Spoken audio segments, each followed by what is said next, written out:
ಜೈ ಭೀಮ್ ನಮೋ ಬುದ್ಧಾಯ. ನಿಮಗೆ ನಾನೀಗ ಮಾತಾಡಿದ್ರೆ ಮೀಡಿಯಾದಲ್ಲಿ ನಿಮ್ಗೆ ಕೋಪ ಬರುತ್ತೆ, ಕೋಪ ಬರುತ್ತೆ ಅನ್ನೋ ಇರುತ್ತೆ.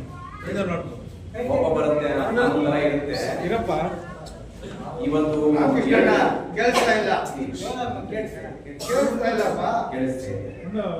ದಯವಿಟ್ಟು ನಮ್ಮ ಚೇತನ ಹಿಂಸ್ ಅವರು ಈ ಮಳವಾಗಿಗೆ ಬಂದಿದ್ದಕ್ಕೆ ಅವರಿಗೆ ನಮಗೆ ಅಭೂತಪೂರ್ವವಾಗಿರ್ತಕ್ಕಂಥ ಸ್ವಾಗತ ಮತ್ತೊಮ್ಮೆ ಬಯಸ್ತಾ, ಬಂಧುಗಳೇ, ಅವರ ಅಲ್ಲಿ ನಮಗೆಲ್ಲ ತೋರಿಸಿದ್ರು. ಪ್ರಮಾಣವಾಗಿ ಕರೆಕ್ಟಾಗಿ ನಮಗೇನೋ ಆತ್ಮಸಾಕ್ಷಿ ಅನ್ನೋದಿದ್ರೆ, ಪರಿಜ್ಞಾನ ಏನೋ ಇದ್ರೆ, ನಾವು ರಾತ್ರಿ ಬೆಳಗ್ಗೆ ಆಗೋವರೆಗೂ ನಾವು ನಿದ್ರೆ ಬರಲ್ಲ ಅಂತ ವಿಚಾರಗಳನ್ನು ಪ್ರಾಜೆಕ್ಟ್ ಅಲ್ಲಿ ಹೇಳಿದ್ದಾರೆ. ಒಬ್ಬೊಬ್ಬರು ಕೂಡ ಒಂದು ಹೊತ್ತಿಗೆ ಊಟ ಸಿಕ್ಬಿಟ್ಟಿದೆ ಅಂತ ಹೇಳಿ ನಾವು ಬಹಳ ದೊಡ್ಡ ಮನಸ್ಸಾಗ್ಬಿಟ್ಟಿದ್ದೀವಿ. ಇಡೀ ಭಾರತ ದೇಶವನ್ನ ರೂಲ್ ಮಾಡ್ತಾ ಇರೋದು ಕೆಲವು ಸಾವಿರ ಫ್ಯಾಮಿಲಿ, 1,000 ಫ್ಯಾಮಿಲಿ ಅಷ್ಟೇ ಈ ದೇಶವನ್ನು ರೂಲ್ ಮಾಡ್ತಾ ಇರೋದು. 10,000 ಫ್ಯಾಮಿಲಿ ಈ ಪ್ರಪಂಚವನ್ನ ರೂಲ್ ಮಾಡ್ತಾ ಇರೋದು. ನಾವೆಲ್ಲರೂ ಕೂಡ ಮೂರೊತ್ತಿಗೆ ಆಳವಾಗಿ ಮುಟ್ಟಿದ್ದೀವಿ, ಕಷ್ಟಪಡ್ತಾ ಇದೀವಿ, ತಿಂತಾ ಇದೀವಿ, ಲಾಸ್ಟ್ ಸತ್ತೋಗ್ತೀವಿ. ಏನದನ್ನು ಓದ್ರೆ ಅವ್ರು ಹಾಕಿರುವಂತ ವಿಚಾರಗಳು ಒಂದು ಪಾಯಿಂಟ್ ತಗೊಂಡ್ರೆ 1 ವರ್ಷ ಆಗುತ್ತೆ ಅನಾಲಿಸ್ ಮಾಡ್ಲಿಕ್ಕೆ. ಅಷ್ಟು ವಿಚಾರಗಳು, ಗಂಭೀರವಾದ ವಿಚಾರಗಳು.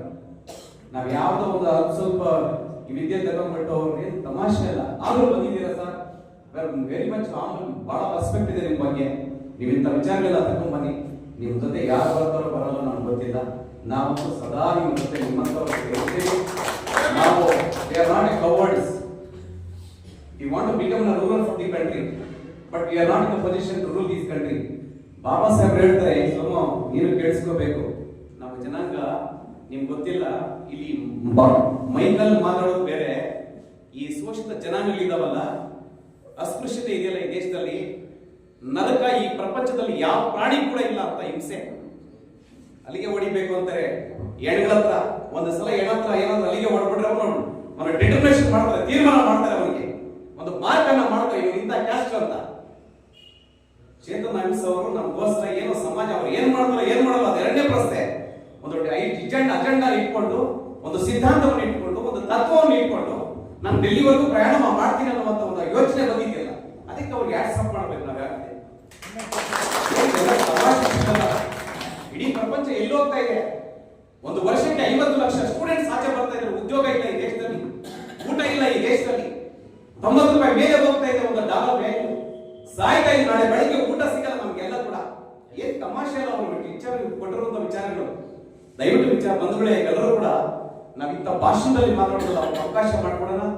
ನಮ್ಮ ಇನ್ನ ಏನು ಸಂಘಟನೆಕಾರರು ಯಾರಿದ್ದಾರೆ, ನಮ್ಮ ಲಾಯರು ಜಬೀದಾರೆ, ಇನ್ನು ಸುಮಾರು most of the people sir, most of the people very well educated ಇದಾರೆ. ಅವರೆಲ್ಲರೂ ಕೂಡ ಯೋಚನೆ ಮಾಡೋದ್ರಿಂದ ಇಲ್ಲಿ ಮಾತಾಡ್ತಾ ಇಲ್ಲ ಅಷ್ಟೇ. ಏನು ಎಲ್ಲಿ ಹೋಗ್ತಾ ಇದೆ ಗೊತ್ತಾ ದೇಶ? ಪ್ರಮಾಣವಾಗಿ ಹೇಳ್ತಾ ಇದ್ದೀನಿ, ನಿಮ್ಮ ಮಕ್ಕಳಿಗೆ, ನಮ್ಮ ಮಕ್ಕಳಿಗೆ, ನಮ್ಮ ಬ್ರದರ್ಸ್ಗೆ, ನಮ್ಗೆ ಇನ್ನೊಬ್ಬರಿಗೆ ನಾಳೆ ಬೆಳಗ್ಗೆ 5-6 ವರ್ಷದಲ್ಲಿ ಉದ್ಯೋಗ ಸಿಗಲ್ಲ ನಮ್ಗೆ.